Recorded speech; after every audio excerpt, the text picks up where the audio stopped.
I'm Foppe. Awesome. I'm Foppe. I'm your moderator for today. And in this community talk, we're going to hear Brady and Emma talk about the building blocks or the building blocks of public health. So quite interesting. So the floor is yours. Good luck. Thank you so much. And thank you all for being here today. We're very excited to present to you and share the work that our team has been working on for the last few months. So my name is Emma Stephenson, and I'm an engineering manager on the Data Integration Building Blocks, or DIBS team. I work for Skylight, a digital services consulting firm, and I'm coming to you from Monterey, California. Hi, my name is Brady Fausett. I'm a data engineer and technical lead on the DIBS team, also with Skylight, and I hail to you from Boise, Idaho in the US. DIBS is part of a larger effort at the CDC called the Pandemic Ready Interoperability Modernization Effort, or PRIME. This effort is a partnership between the CDC and the US Digital Service. Now, before we dive into the work that we've been doing on DIBS, I just wanted to give a brief overview of the public health landscape in the US for those who may not be familiar. Like public health departments everywhere, ours serve a wide range of missions. They screen for different diseases and conditions, conduct awareness and education campaigns, provide laboratory services, and do extensive data collection for epidemiological purposes. Since the US population is dispersed across such a wide geographic area, it's also a highly decentralized system. States, local entities, territories, and tribal entities can each have their own public health department, and each of these is receiving data from a variety of centers. We all know from working in the healthcare space that health data is complex and layered, but working with public health data in particular offers its own set of challenges. Each of the public health departments in the US that I mentioned earlier receives data from a variety of medical providers. This data includes everything from test results to hospital admission records to full patient medical records, and the data is coming in from many different centers in many formats every day. What we found in our work on DIBS is that public health departments are often overwhelmed by the challenges depicted on this slide. Many are working in legacy systems that don't meet today's data analysis needs. Without a robust surveillance and analysis infrastructure in place, the public health response can be slowed. This is exactly what we saw happen during the early days of the COVID-19 pandemic. Our mission on DIBS is to uncover the specific pain points that public health departments are experiencing when working with this data, and to develop tools to help them address these challenges. To that end, our team has created a series of building blocks to help public health departments solve their data challenges. These building blocks include solutions like common public health data problems, like standardization or patient deduplication. To help us develop these building blocks, we've piloted a data pipeline with the County of Los Angeles for the last 6 months, and prior to that, partnered with the state of Virginia. One of the key learnings from these engagements is that public health departments often have data processing solutions that are siloed by message type or condition, instead of a single data processing pipeline for all incoming data. This can split knowledge and resources across multiple projects and ultimately limits their overall public health impact. So, a key design principle of our pipeline is that it can ingest, standardize, and enhance data from multiple sources and message types. The FHIR standard is obviously at the heart of this solution. One of the first steps of our pipeline is a building block that converts messages to the FHIR format for further processing and analysis by other building blocks downstream. All of these other building blocks you can see on the slide ingest FHIR data in one format or another. This data architecture allows our team to focus their energy on solving the real public health problems, like patient record linkage, rather than spending all of our time ensuring that each individual building block can handle many different input data types. Now, I'm going to turn things over to Brady for a deep dive into the work that we've done in LA County on our conversion building block with electronic case reports. And hello, my fellow FHIR enthusiasts. Right now, I'm going to go ahead and focus in on our FHIR converter building block, but specifically the area where we spent the most time with that building block, which is ECR messages or electronic case reporting. ECR messages are the mechanism by which providers and vendors, EHRs, can exchange case reports between public health agencies. The benefit of ECR messages versus, let's say, like an electronic lab record, are that they contain not only the lab results for a case, but other patient details as well, such as vaccinations, past and present medications, current problems and conditions. And ECRs is split into two message types as well: the initial electronic case report and the reportability response. And I'll get a little bit more into that next. Next slide. This diagram contains more detail than I'm going to go over today, but gives one the basic gist of the ECR process and standards involved. Basically, we have case data such as a positive COVID test at a hospital or lab. This is the information that would be contained on the left here. And on the right, we have the public health agencies that need the data from those providers, as well as the need to know which of the cases within the EICR are reportable to agencies like the CDC. The robust patient data in EICR provides a way for public health analysts to deduplicate cases and to ensure the case report follows all the rules of their agency, as well as that of the CDC. In the middle is where the determination of which conditions, if any, are reportable and added to the RR message that is sent along with the EICR to the public health agencies. Most, if not all, ECR messages are currently still being exchanged using the CDA XML format, at least to the best of our knowledge. We will get more into the CDA XML format in just a second here. During our most recent pilot with LA County, one of the main key issues that they had with ECR messages was that they were unable to get that data within their surveillance system and other analytical applications. Our team's task was to make this a reality, not just for LA County, but all public health agencies. As a starting point, LA County provided us with a list of key fields they wanted extracted from the ECR messages and seeded into their surveillance systems. So what's the issues that we have with ECR messages? ECR messages in their CDA XML format are quite complex, terse, and difficult for a human to read through. Several of the valuable data elements are highly nested as well, meaning they are buried at least 10 plus layers deep in XML tags, not to mention repeating nested XML tags that make it confusing to parse through. Data fields are also duplicated between both being an HTML that is embedded directly in the XML, as well as in the actual XML tags themselves. And as we know in healthcare data, even if there's a defined standard, you will be lucky if the messages actually follow that standard. I used to be a data integration engineer back in one of my former positions, and the ongoing joke was, if you've seen one HL7 message, you've seen one HL7 message.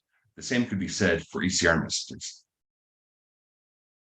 For example, key data points can be located in different locations depending upon the sender or the condition. As you can see on the bottom left here in the box, the observation LOINC code may be found within the code attribute of a code XML tag, and other times it could be located in between the code XML tags. And even at other times, it will be found in a nested tag such as translation underneath the observation code.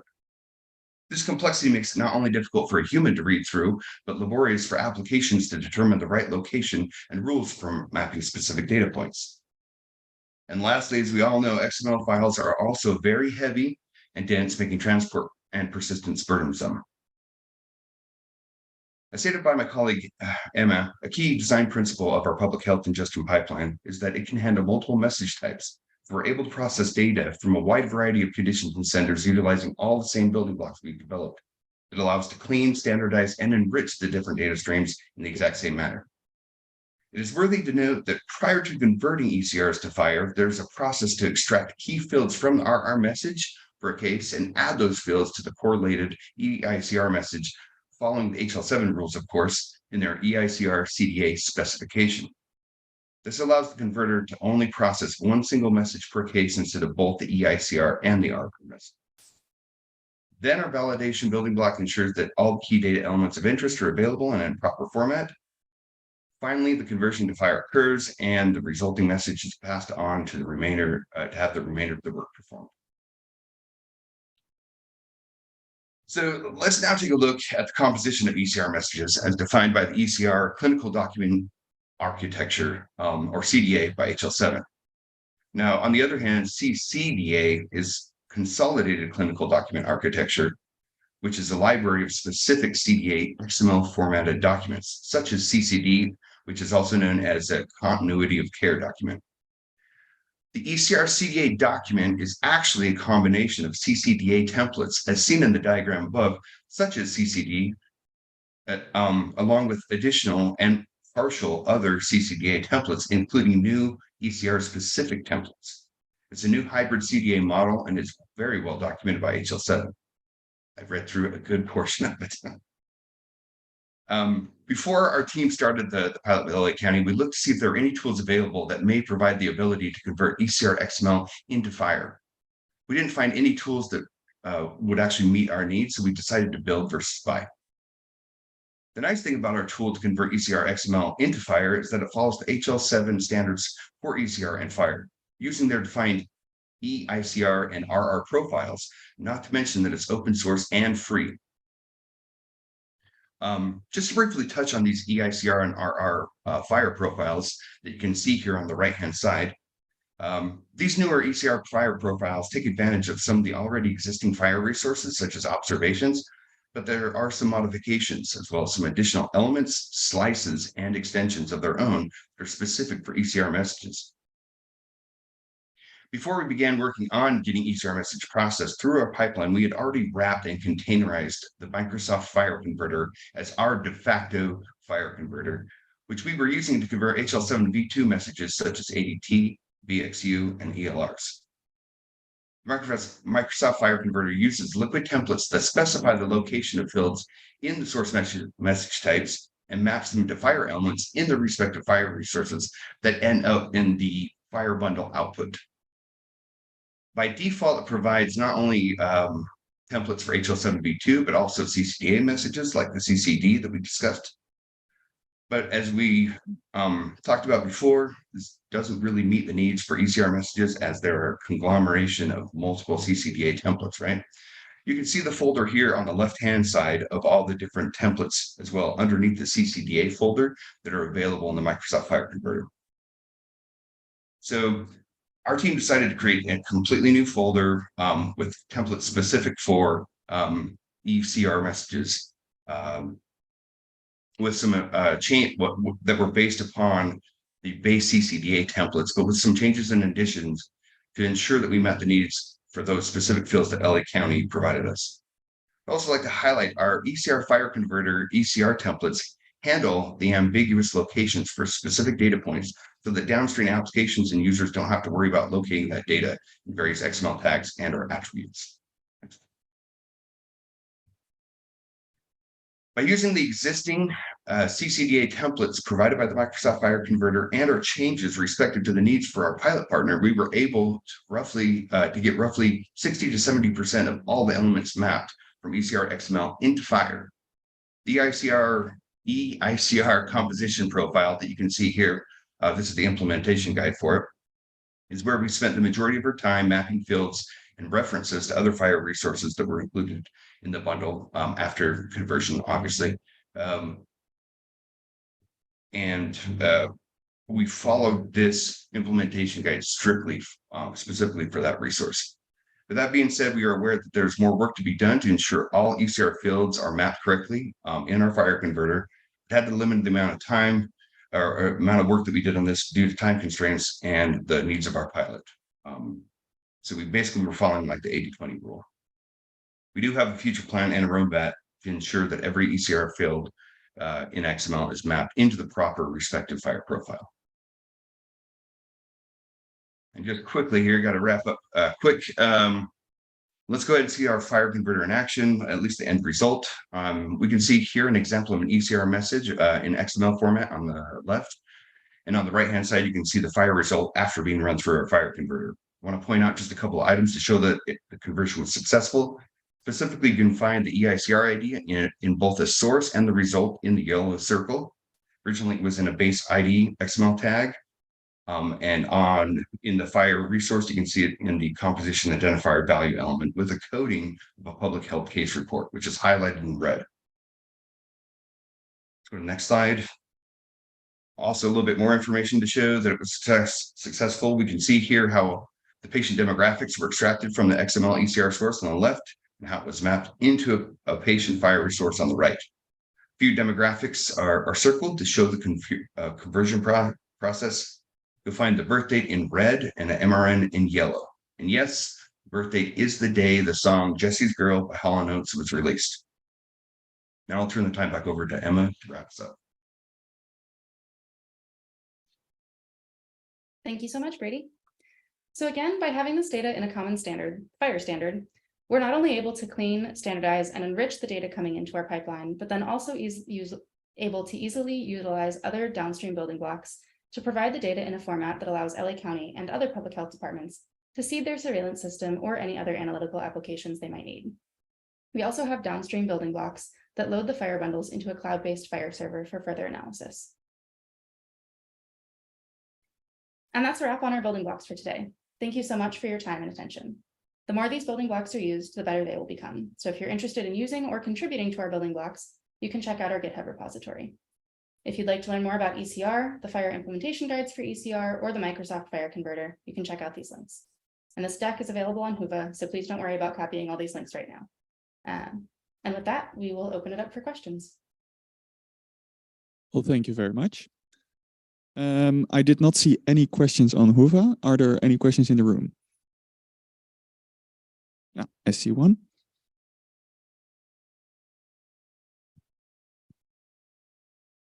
Thanks. I was wondering, when you're looking at tools to use, did you come across and consider using FHIR mapping language instead of the Microsoft template-based approach? Really good question. So since we were already using the Microsoft FHIR converter, we already had that wrapped in a building block in and of itself. And the bulk of the work was already done. Well, a good portion of the work was already done within those CCDA templates, just because the composition of ECR messages. We decided to go that route. We do use FHIRpath, however, in a separate building block downstream from the FHIR converter to extract the necessary fields from the FHIR ECR messages and put them into a format that LA County can then take and utilize in other applications such as TSV. There's another question in the room. Thanks. I wasn't quite clear on the sort of operational or deployment status of these pipelines, but how are they handling patient PHI, and where is this running, these like serverless blocks? Thanks. So we just provide the components, basically. We have it split out into two separate repos. So one is our SDK, and then we also have containerized building blocks that you can utilize just a single building block, or you can put them together in a pipeline. We also created pipelines within Azure as well as GCP. And with LA County Pilot, we're utilizing a pipeline within Azure.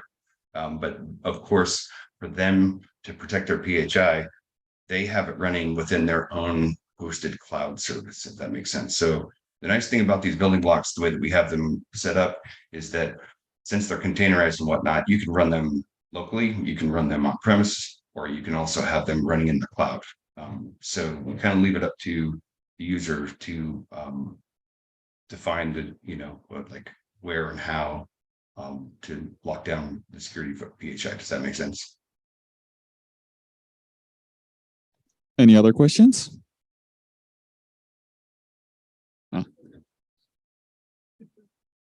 And they're out there. You can go ahead and check them out. Sorry? You can pull them down and use them yourselves if you'd like. And please feel free to contribute as well, right? That's the beauty of open source. Could you clarify the comment about Hall & Oates and Jesse's Girl? Sure. Jesse's Girl was the test patient that I had here. Yeah, thank you, Emma, for pulling back here. So as you can see, the MRN is 8675309. So if you're familiar with the song, that's Jesse's Girl, and the name of the patient is Jesse's Girl, and the birth date is the day that song was released. Just having a little fun. Oh, okay. If there are no further questions, thank you very much for presenting, and thank you all for attending.